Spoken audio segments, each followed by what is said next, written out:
chapter 23. Then the whole multitude of them arose, and led him unto Pilate.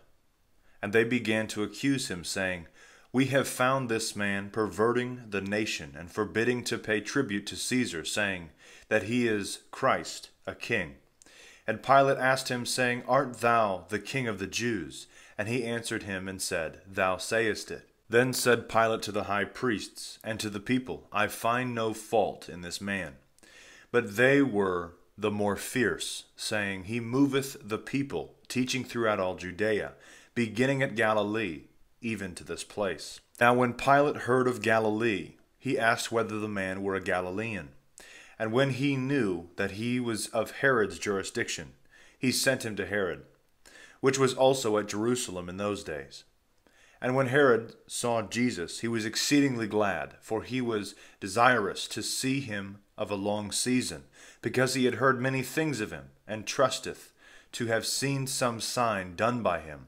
Then questioned he with him of many things, but he answered him nothing.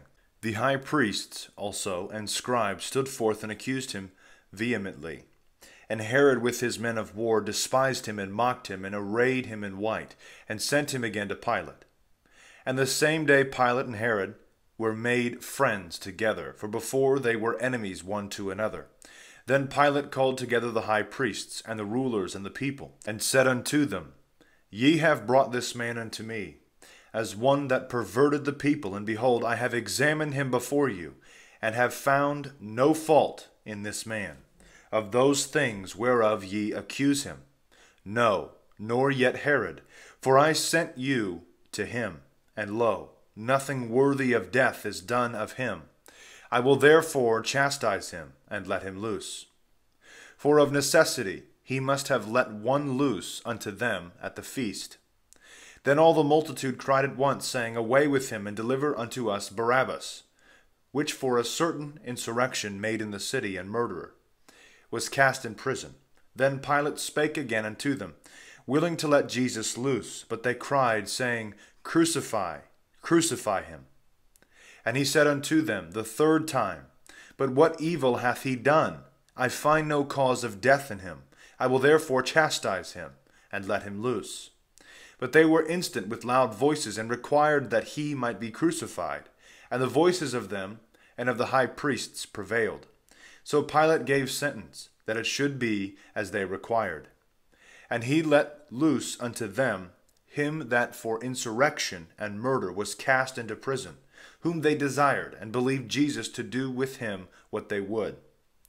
And as they led him away, they caught one Simon of Cyrene coming out of the field, and on him they laid the cross to bear it after Jesus. And there followed him a great multitude of people and of women, which women bewailed and lamented him. But Jesus turned back unto them, and said, Daughters of Jerusalem, weep not for me, but weep for yourselves and for your children.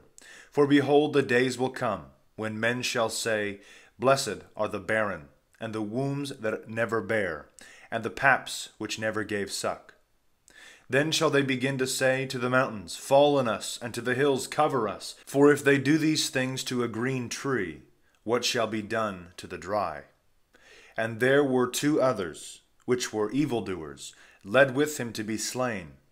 And when they were come to a place which is called Calvary, there they crucified him, and the evildoers, one at the right hand, and the other at the left.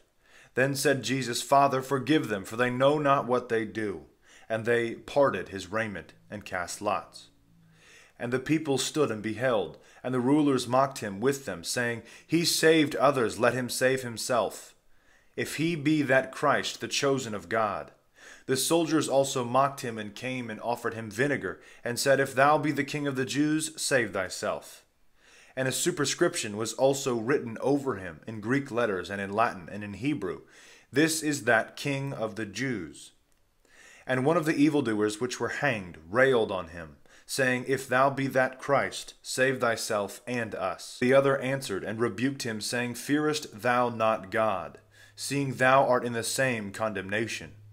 We are indeed righteously here, for we receive things worthy of that we have done. But this man hath done nothing amiss. And he said unto Jesus, Lord, remember me, when thou comest into thy kingdom. Then Jesus said unto him, Verily I say unto thee, today shalt thou be with me in paradise. And it was about the 6th hour, and there was a darkness over all the land, until the 9th hour. And the sun was darkened, and the veil of the temple rent through the midst. And Jesus cried with a loud voice, and said, Father, into thine hands I commend my spirit. And when he thus had said, he gave up the ghost. Now when the centurion saw what was done, he glorified God, saying, Of a surety this man was just. And all the people that came together to that sight, beholding the things which were done, smote their breasts and returned. And all his acquaintances stood afar off, and the women that followed him from Galilee, beholding these things. And behold, there was a man named Joseph, which was a counselor, a good man and a just. He did not consent to the counsel and deed of them, which was of Arimathea, a city of the Jews, who also himself waited for the kingdom of God. He went to Pilate and asked the body of Jesus, and took it down and wrapped it in a linen cloth, and laid it in a tomb hewn out of rock, wherein was never man yet laid. And that day was the preparation, and the Sabbath drew on.